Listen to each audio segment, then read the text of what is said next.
Hey, Gated Shadows audience. You know I love a good story about hidden truths and community drama, but I never thought I'd be the main character in one. This is the story of how I bought a little slice of heaven, and how a woman I am going to call HOA Karen tried to turn it into a living nightmare. A few years ago, I found my dream property, an old sturdy cabin deep in the foothills of the valley. It was perfect, secluded, quiet, and accessed by this long, winding, unpaved road. It was the only way in or out. I loved the history of the place, the way the shadows of the mountains seemed to guard it, making it feel like my own private world. The solitude was exactly what I had been searching for, a real escape from the constant noise of modern life. The air was crisp, the woods were ancient, and the only sounds were the wind and the wildlife. Now, the mouth of the valley, where my access road meets the main highway, is where the Whispering Pines estates popped up. A small, exclusive, and frankly very beige community. It was the epitome of manufactured suburban bliss, with identical houses, perfectly manicured lawns, and an air of sterile conformity. And with them came Mrs. Priscilla Higgins. She was the self-appointed queen of the HOA, a woman who seemed to derive her life's purpose from enforcing petty regulations and asserting her perceived authority over others. The trouble started small, as it often does. At first, it was just passive-aggressive notes tucked under my windshield wiper whenever I parked my truck near the highway turnoff to grab my mail.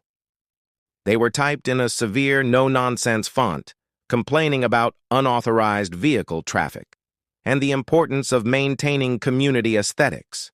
I just laughed and tossed them. My cabin was miles up the dirt road, completely invisible and a world away from their pristine cookie-cutter lawns. Their community aesthetics were of no concern to me, but Karen, she doesn't do subtle for long. Her brand of control required more direct, more aggressive action. One Tuesday morning, I was heading out for supplies, ready for my weekly trip into town. As I rounded the final bend of my dirt road, my heart sank. There it was, a heavy, industrial-grade chain stretched taut between two newly installed metal posts and secured with a massive padlock, blocking my only way out. A freshly laminated sign was attached to the chain, its bold letters screaming, "Private Road, HOA Property, Authorized Residents Only." I was effectively trapped, landlocked on my own property. My first reaction was disbelief, which quickly turned to anger. I grabbed my phone and called Karen immediately, her number conveniently listed at the bottom of the sign for emergencies. "Oh yes, that's correct." Her voice was dripping with condescending satisfaction when I explained the situation. "The board has determined that the access road is a common area for Whispering Pines. Your cabin is not part of our community, and therefore, you have no right to use our private infrastructure. You'll need to find an alternative route." She delivered the line with such finality, as if she were a judge passing sentence. The sheer arrogance was stunning. "An alternative route?" I scoffed into the phone. The nearest alternative was a helicopter, and I was pretty sure my old pickup truck didn't have rotor blades. The mountains surrounding my cabin were steep and impassable. This road was, and had always been, the only way in or out. She was smug, dismissive, and began citing some obscure bylaw she had probably written herself about, protecting property values from unsightly non-community traffic. I tried to reason with her, explaining the history of my property and the road, but it was like talking to a brick wall. She simply cut me off and hung up. That's when my frustration boiled over and crystallized into a cold, hard determination. This wasn't about a chain anymore. I wasn't just going to move it. I was going to dismantle her entire argument piece by piece. I knew my property was old, really old. The previous owner had mentioned it was one of the first established plots in the entire valley. So my first stop, after managing to get a ride into town from a friendly neighbor on the other side of the highway, was the county recorder's office. The place smelled of old paper and history. The initial deeds I found were a confusing mess, handwritten in looping cursive, referencing landmarks that no longer existed, like the old miller's stump and the widow's creek. I spent hours tracing property lines on dusty plat maps, feeling more and more like I was on a hopeless treasure hunt. I was about to give up, my head swimming in a sea of legal jargon and faded ink, when a wonderful, older clerk named Martha took pity on me. She had been watching me struggle from behind her counter. "Honey, you're looking at the wrong map," she said, her voice kind. "Your cabin is part of the original Valley Grant."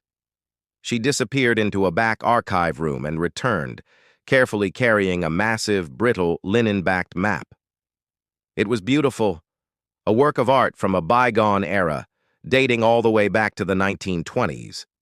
She unrolled it carefully on a large, empty table. And that's when the shadows lifted, and the truth came into blinding focus. The map showed the entire valley, including the land where the beige houses of Whispering Pines estates now sat, was once a single, massive estate. My cabin property was marked as the original homestead, the very heart of the entire grant. And the road, the long, winding, unpaved road that Karen claimed was HOA property? It wasn't just an easement for my property. The original deed for my cabin, tied directly to this map, contained a specific clause, an ironclad covenant that gave the owner of the cabin the exclusive right to maintain and control the access road for the benefit of the homestead. But here's the kicker, the ultimate gated shadow truth that made my jaw drop. The deed also stated that the parcel of land where Whispering Pines had built their common area, the road, their little clubhouse, even their tacky "Welcome to Whispering Pines" sign, was still subject to this overriding primary access and maintenance right. In short, Karen's HOA private road was, in the eyes of the law, actually my private road, and they had been the ones trespassing on my easement all along. I didn't just own the cabin, I held the legal keys to the entire valley's access. The power dynamic had just shifted, dramatically. I didn't send the lawyer's letter right away. Oh, I had one drafted, but this was a dish I wanted to serve myself. I wanted to see the look on her face. I waited for the next scheduled HOA meeting. I walked in, uninvited, and found Karen mid-rant, pontificating to the other residents about nuisance properties and the importance of screening unruly neighbors. She spotted me standing in the back of the room, and her face went purple with rage. You are not a resident. This is a private meeting. Security, remove this man immediately," she screeched, pointing a trembling finger at me. A couple of men in polo shirts looked at each other uncertainly. I just smiled, a calm, cool smile. I walked confidently up to the podium where she stood, and I placed 2 documents on the table in front of her. The sharply worded lawyer's letter and a large certified copy of the 1920s Valley Grant map with my property and the access road highlighted in bright yellow. "Mrs. Higgins," I began, my voice clear and steady, cutting through the murmuring in the room, "I am here to inform you that you have illegally blocked my access to my property. And furthermore, you have illegally erected a chain on land that is subject to an overriding, non-revocable easement held by the owner of my cabin. That would be me." I pointed to the map, tapping the highlighted road. "This road, which you claim is your common area, is legally defined as the Homestead Access Way. And as the owner of the original homestead, I have the right to control it. Your blockade is trespassing. And your clubhouse?" I moved my finger slightly to the east. "It's sitting right on the edge of my easement. Technically, it's an illegal encroachment." I looked her dead in the eye, letting the weight of my words sink in. "You wanted to talk about property values and bylaws? Well, the oldest bylaw in this valley says that I own the road you drive on every single day. You can remove that chain immediately, or my lawyer will file an injunction first thing in the morning that will make your entire community's property titles a legal nightmare for years to come." Karen sputtered. She opened and closed her mouth like a fish, but no sound came out. The color drained from her face, leaving her a pasty white. Without another word, she turned and just walked out of the room, defeated. The rest of the HOA board, to their credit, were stunned but professional. They examined the map, read the letter, and understood immediately. The chain was gone within the hour. I received a formal, if grudging, apology in my mailbox the next day. I'm back in my cabin now. The peace is restored. But there's a new kind of quiet in the valley. It's the quiet of knowing that the person who was trying to gate me out is now walking on eggshells on my land. The gated shadows of this valley? They're mine now. And the road is open. So the next time someone tries to use a petty rule to block your life, remember this. Sometimes, the best defense is digging up the oldest truth. Thanks for watching, and I'll see you in the next shadow.